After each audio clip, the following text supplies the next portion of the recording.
crossing county lines just to make my name in the city.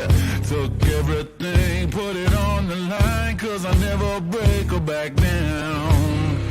One shot is do or die, and the odds ain't looking too pretty. But I got the feeling it's my time. I know I'm taking it now. Good morning and welcome to the Retirement Learning Lab, where we teach people how to retire without running out of money. My name is Van Richards, and today we're going to talk about the 6 biggest mistakes that people make when they get ready to claim Social Security. So before we begin into that today, there's a couple of pieces of hot news that's about retirement planning that I want to share with you today that might be helpful to you. The first one comes from the Centers for Medicare and Medicaid, the CMS, and the problem that's come about in enrolling for for Medicare or for Medicaid is that you have a certain time frame that you're supposed to enroll in those programs. Because of the coronavirus, there have been some people that have not been able to enroll in either their Medicare Advantage or Medicare Part D, one of those programs, or Medicaid. Well, the good news is that the CMS has given a special enrollment period for those people that are affected by this health crisis. And the definition of the special enrollment period is actually, it's quite broad. It says that you can enroll within 4 months after the end of that particular crisis. Now, you can probably find a little bit more information about it online. And if you can't, actually just send me an email at van@richardsfinancialplanning.com, and I'll be glad to send you the information that I have. And then you'll be able to see that if you're still able to enroll in it. And that's really, really important, because if you're not able to enroll in Medicare and you need Medicare, it can affect your health and how you're able to keep up with your health. And with all the crazy things that are going on in the world now, you need to have health insurance. Now, the second piece of good news that's out this week comes from the Treasury Department. There will be 20-year Treasury bonds that will be issued by the Treasury Department. Now, let me explain how that is really, really good news. Right now, if you get a T-bill, you're getting about hardly nothing, maybe 0.1%. If you're getting a 10-year Treasury bond, you might be getting 0.7%. Usually with bonds, if you double the time period, you're pretty close to doubling the interest rate. So a 20-year Treasury bond would probably pay around 1.4%, give or take. Could be as high as 2%. It all depends on what's happening in the economy at that time. And if you're one of those people that wants guaranteed income, that might be something that's for you. Now, I want to give you a word of caution from my experiences in working with government bonds. If you think that the economy is going to Hades in a handbasket, and you think a government bond is going to be the safest place to be, just make sure that you understand the term, how long that's going to last. If you get into a 20-year Treasury bond and you need to cash out in 10 years and interest rates have gone one way or the other, that's going to affect your price. Right now, if you got into a 20-year Treasury bond and interest rates go up, which they probably will in the future, your values are going to go down. So keep that in mind when you're thinking of it. Those are 2 really good pieces of information that might be helpful to you. So let's begin into our topic today. This is a really interesting topic. 6 of the biggest problems, the biggest mistakes that people encounter when they are claiming Social Security. Let me give you just a preview of that so you can see what we're going to get in today. Take a look at this.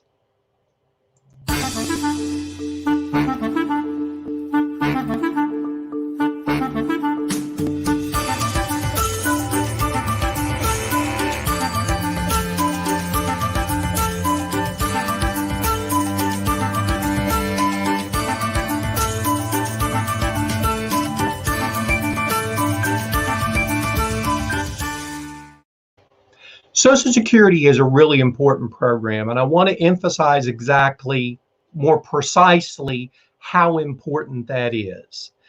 1 in 5 people they depend upon Social Security for 100% of their income.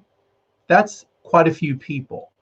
Now, you can narrow that down and get a better look at it by understanding that 1 in 3 people, I believe that's correct. Yes, 1 in 3 people they depend upon Social Security for at least 90% of their income. And 2 out of 3 people are going to depend upon Social Security for 50% or more of their income.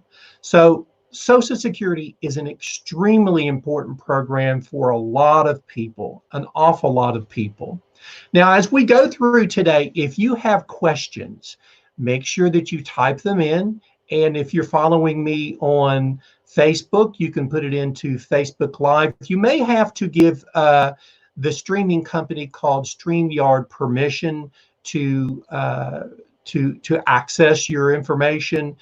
So if you access, it's not a problem. It's not something that will be harming your computer if you give them access. It's just so that you can type in questions on Facebook Live to me and ask questions. If you don't want to do that, go on over to Twitter, or actually a really good platform that I'm using also is YouTube. If you go to Richard's Financial Planning on YouTube, you can also see YouTube Live, and you can see the same broadcast there.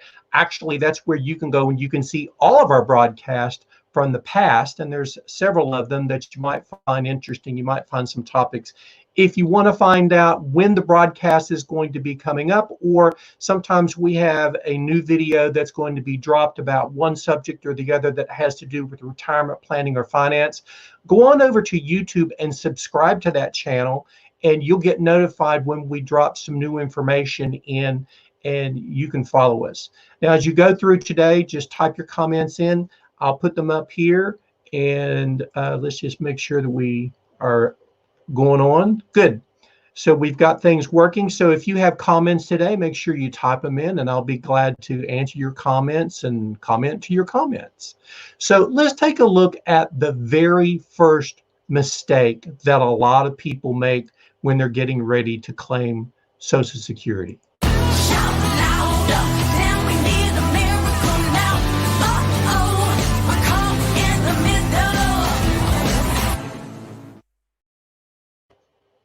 Now, let me ask you a sincere question.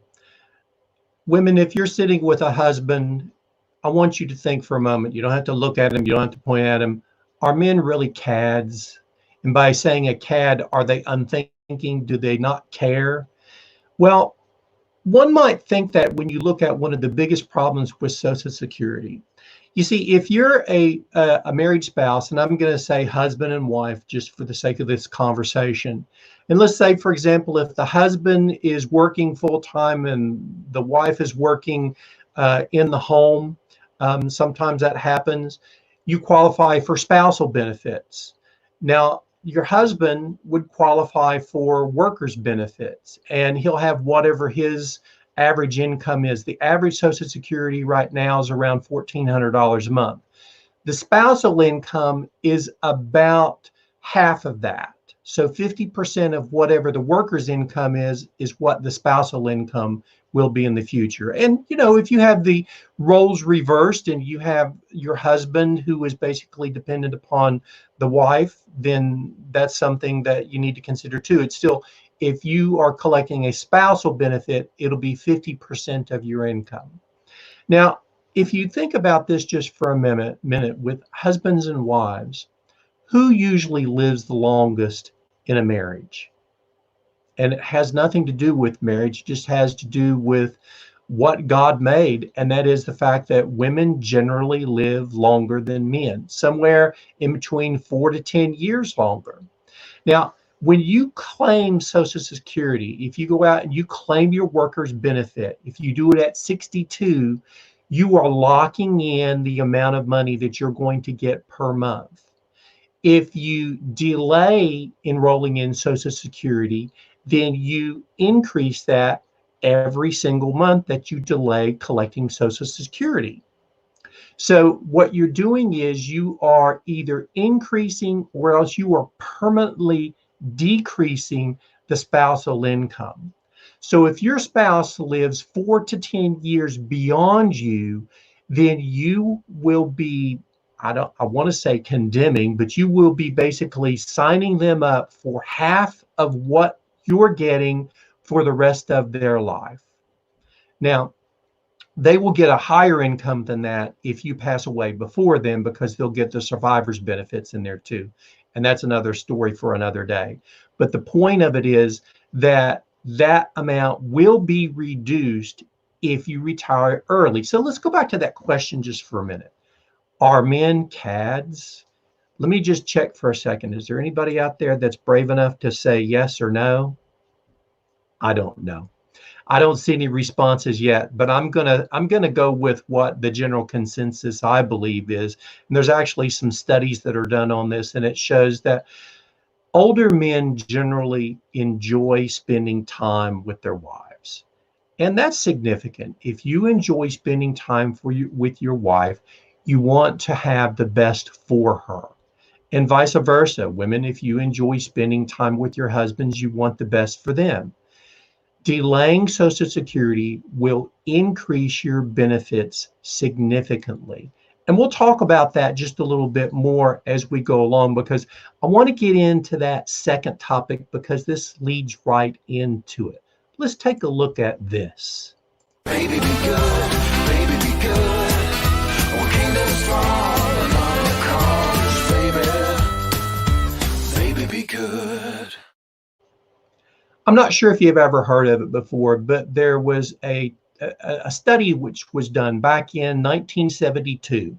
Walter Mischel, he was a psychologist with Stanford University, did a study of children and their habits. And in this particular study, what he did is he took a marshmallow, or actually he gave them a choice of a pretzel or a marshmallow. And I think that probably most children decided that they liked marshmallows over top of pretzels. And this was the choice that he gave to them. I will give you this marshmallow right now, and you can have one.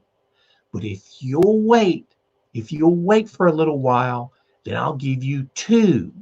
Now, these were young children, varied in age. So let's say that if you had a 6-year-old and you gave them the choice of, you can have one marshmallow now, or if you wait, you can have two. Now, he made it even more interesting by enticing them. He would leave them in a room by themselves. And in front of them, they would have a plate. And on that plate would be one marshmallow. And if they left that marshmallow alone, when he came back, they would get two. So he would leave them for 15 minutes, just sitting there, that child and that marshmallow. What do you think happened? Well, some of them did wait, but some of them decided, heck, I just want the marshmallow that's in front of me now. Social Security is a little bit like an adult marshmallow test. The longer that you wait, the more income that you're going to get. Let's take a look at a couple of different facts. If you are 62 and you're getting ready to retire and you look at your workers' benefit, you can increase that benefit. Now, I'm going to get a little bit technical here on you just for a moment, if you would pardon me. 5/9% will be the increase that you'll get for every single month that you wait.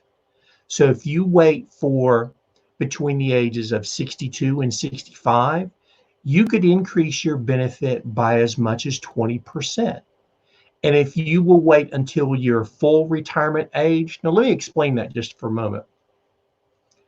If full retirement age is the age at which you get the total amount, which is called the PIA, sorry to be a little technical, the primary insurance amount from the Social Security.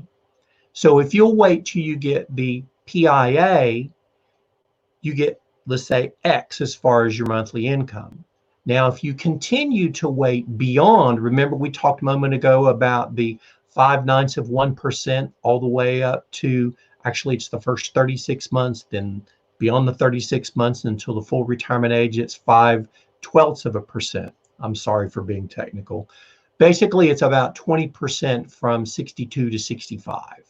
Then if you wait from your full retirement age until the age of 70, it'll increase by 2/3 of 1% per month.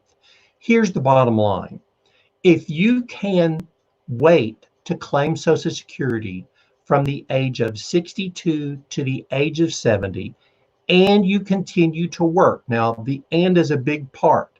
If you continue to work, then you could possibly see your Social Security benefit as much as double, close to it. Not exactly, and I'm just being general here, but it's a broad enough number that you can understand that if I'm going to get $1,000 versus 1,800 or 2,000, that might make a big difference. So you have to be asking yourself this question. Here's the big question. It's not going to be, am I going to get one marshmallow or I'm going to get two marshmallows? The question is going to be, do I want to have extra time at a smaller paycheck that's going to be locked in forever? Or do I want to have a much larger paycheck when I'm going to be concerned about paying for food and shelter? I think if you look at it in that particular way, you look at sustaining your income for a longer period of time is probably going to be the most important thing to think about. Now, let's go into the third biggest mistake that people make. The third biggest mistake that people make is going to be the fact that they, excuse me just a moment.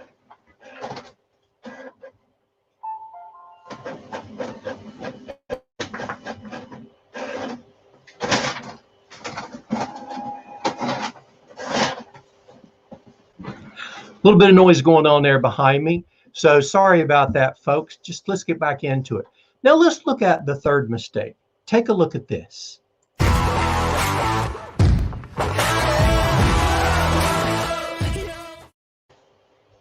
The third biggest mistake that people make is believing fake news. Okay, what's fake news? Fake news is when people are telling you that Social Security is going to go bankrupt. Is it? I think not. Now, let me explain for just a moment how that works. Social Security is funded with payroll taxes. You hear them, they're called FICA. And with FICA, you have the amount of money that's taken from payroll and it goes into a trust fund. That trust fund's pretty big right now. And it's projected, let's say that prior to the coronavirus, it was projected to not run out of money until 2035. Now, it has actually reduced the time period. It will run out of money sooner if the payrolls are less over a period of time. But 2035 is a long time from now. And what happens if the retirement trust fund actually does run out of money? Well, it doesn't mean that Social Security is just going to stop.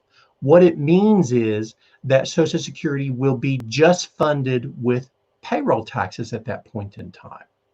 So when it's funded just with payroll taxes, it will be reduced, it will go down, and it could go down as much as the projection of about 24%. But Congress can fix that, and it's a long way off. Now, here's where a lot of the fake news comes in. One of the big things that President Trump and his administration has suggested is that we have a payroll tax holiday from now until the end of 2020. That means that they would stop collecting payroll taxes. That's a big deal because what it's going to do, it's going to make more money in the pocket of the average American, and it's going to make it much easier for employers to hire more people because they don't have to pay payroll taxes too. Do you see the way that payroll taxes work is that you pay a certain amount and your employer matches that particular amount also. So if we have a payroll tax holiday, then that means there are no payroll taxes going in. Now, yes, the retirement trust fund will be reduced. That might be a problem in the future. But this is a situation, I want you to look at it this way. Have you ever been in a circumstance where you need to pay bills, you have something that came up, and you put something off that you could pay now, but it's not due for another month or two. I have that happen a lot with my car insurance because I only pay my car insurance every 6 months. Sometimes I'll pay it early. Sometimes I'll pay it a little bit late. It just looks upon the cash flow. Now, when we're talking about payroll taxes for our nation, it's a lot bigger, obviously. But what would happen is if there was a payroll tax holiday, it would put more money into your pocket if you're working. If you're not working, it will give you the chance of getting hired because an employer can afford to hire you because they don't have to pay as much money out for payroll taxes. Now, here's where the fake news comes in. The fake news might tell you, you need to go ahead and collect your Social Security because the trust fund's going to run out and there's going to be no money that's going to be left over. That's not true. Remember, I just explained to you, it's not true. The other part of fake news is going to be that President Trump is going to steal Social Security. He's going to do away with it. No, he's not doing away with it. The idea is to give employees and employers a break from paying that amount of money. And in reality, a payroll tax holiday will help the lower income people more than anybody else. Because look at it this way. If you could get a 6% increase in your income and you're making $100,000, is that a big deal? But if you could get a 6% increase in your income and you're making $25,000, that's a big deal. It's also a big deal for the employers that can afford to hire you. So remember that, look a little bit deeper, stay informed. Think about that. If you thought of some different fake news stories that you've heard recently, or you have a question, make sure that you type it in because we have questions that come up in our mind and we want to get answers. I'm here to help you with that. The other thing that I want to remind you of, if you're listening to this broadcast on a replay, you can still type in your questions. And as you go throughout the week, I'll be sure to monitor things and to check back and to answer your questions as you go along. Now, let's go on to our fourth question that we have now that we put the fake news problem to bed. There is no better place that I'd rather be. We're gonna take this high and as far as we can. Oh, I swear. That's one of the things that's the beauty of a live broadcast. You have mistakes. You have sounds that happen in the background. You have times when you queue up the wrong information. Well, okay, the second part of that was right. We're talking about one of the biggest mistakes that people run into, and they think, I have an expiration date. It's almost like you have a tattoo right here and it says whatever your expiration date is. Now, I don't think that you have one of those, but some people think when they get to 62, I'm not going to live a long life. So I'm going to go ahead. I'm going to take my Social Security right now. Friends, I'm here to inform you that that's a big mistake. You need to try to plan on having a very long, happy retirement. It might be 20, 30, maybe even 40 years. I have a friend of mine who her mother's going to be celebrating her 90th birthday this weekend. That's awesome. And you could be in that situation too. Think about this just for a little bit. Now, you can search the internet and you could actually put in what's the life expectancy of a 60-year-old man, and you're going to find it. But there are three factors that are really going to influence what you should be thinking of. The first is going to be the environment that you live in. There was a study that was done in Houston in the past year, and it showed that the difference in life expectancy from one side of Houston to the other side of Houston was as much as 24 years. And it just so happened that those living in the more polluted areas had a lower life expectancy. The environment that you live in has a big impact on your life expectancy. Now, I'm not trying to be insensitive by saying that everybody is going to live a long life. If you have a an illness, chronic illness, and you think that your life is going to be shorter, then perhaps collecting Social Security sooner is the way to go. But you need to look at the reality of it. If you don't have a chronic illness, you need to plan on having the probability of a longer life period, a lifetime. Another factor beyond the environment is going to be lifestyle. You saw the picture of cigarettes. There's not as many people that smoke cigarettes today as there were, but there's other lifestyle things, such as the types of foods that you eat, the amount of sleep that you get. All of these can influence your lifestyle, and then it can influence the length of your life. And these are things that you need to think about when you're considering when you want to claim Social Security. Now, there's something else that you just can't get away from, and that is your family history. How long do people live? I just mentioned a moment ago a friend of mine that has a parent that's going to turn 90. Did your parents live a short life? Did they live a long life? Well, those things are hereditary, and you need to think about those. Now, you could defeat all the odds, and you could live a very, very long life, or you could go the other way and not live as long a life. But I think that most people would be better off thinking about sustaining their income for 20, 30, even 40 years, and you can have a higher income by delaying your Social Security for a longer period of time. Okay, let's take a look now at the next mistake that a lot of people make when they're thinking about claiming Social Security. Don't give up. Don't give up. What's true? What is Social Security intended to do? Is it intended to be a replacement of your income? Is it like a short-term disability or a long-term disability? It's just going to continue paying. Once you get to 62, it's just going to take over and it's going to pay everything.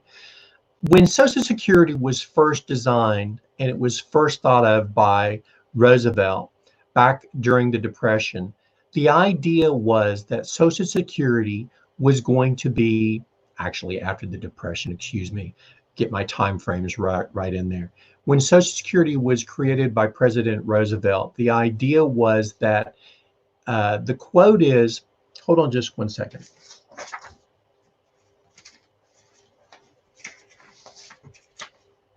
Okay. His quote was this. His quote was that he wanted Social Security to be able to replace the income of older workers so younger workers could go into the workplace. Now, that's not the way that it works today. Back then, Social Security may have been able to replace most of people's income.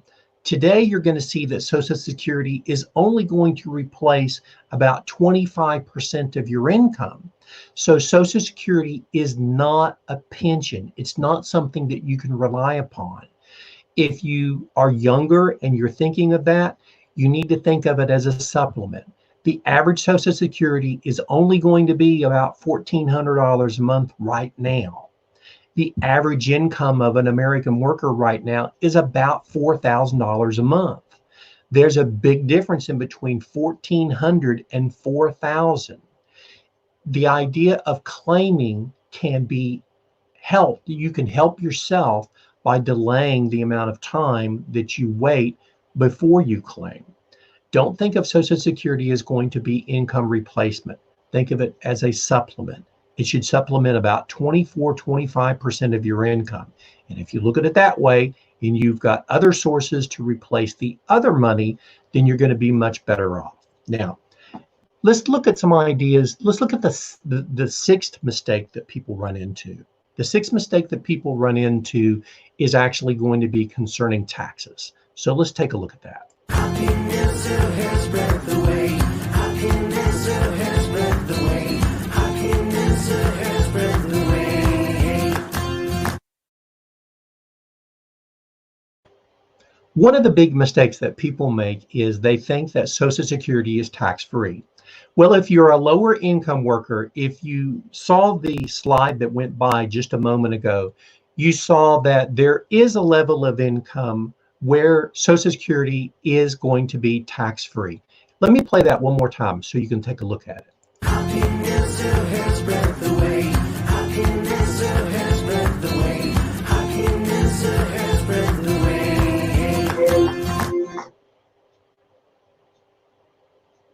Okay, if you looked at that slide, you saw that there are certain levels of income that there is no tax. Then as your income increases, you saw that the taxable amount is going to be increasing. In other words, you saw that you had a certain level that none of the Social Security was going to be taxed. Then you had another level where 50% of the income was going to be taxed. And then you had the third level based on income where 85% of the Social Security was going to be taxed. The idea is how the calculation is made for the amount that is taxed is affected by the type of income that you have. And making tax planning choices can have a big impact on how that you're able to reduce your income taxes. Let me give you two good examples to think of. If you have a Roth IRA and you're taking money out of that later on, money from a Roth IRA is not considered taxable income for Social Security purposes. So it's not going to be considered in that amount when you think of how much money that you're going to make and how much money that you're going to be taxed on. On the other hand, tax-free bonds, which do pay a tax-free income, are included in that. Now, you don't have to pay federal income taxes, but you have to consider them in your calculation for the amount of tax that you pay on your Social Security. Now, I know that gets really confusing, but just remember this. Remember this. The income taxes is calculated on the amount of income that you have. The amount of income that you have is calculated from different sources. It'll include Social Security and all your other sources. If you have a 401k, if you have a Roth IRA, if you have a regular IRA, if you have a pension from another company, if you have tax-free bonds, if you have any other type of income that comes in, all that goes into that calculation. And you can help yourself a whole lot by if you do retire and you're delaying taking Social Security, if you can take more taxable income before you get your claiming amount, it'll help you out in the long run. I'm sorry if it sounds a little bit confusing, but there are a lot of details to it. So when you're thinking about planning for retirement, I think that you need to see that understanding and making a written plan about what you're going to do is going to help you a great deal. So remember that if you have any questions during the week and you're thinking of, well, I wonder what this answer is, or I wonder what that answer is, just type it in. If you're on YouTube, you can type it in. I follow my YouTube channel, and I'll be glad to answer your questions. If you're watching this replay from Facebook Live, just type your question in. I'll see it. I'll make sure to answer you. The same thing with Twitter. So thank you a whole lot for following this week, and follow us again next week where we'll have another good topic. And think of your questions. If you have different questions that come up during the week, I hope that you'll bring them to us, and we'll get a chance to talk about them. Thanks a lot for listening and for watching, and have a great week.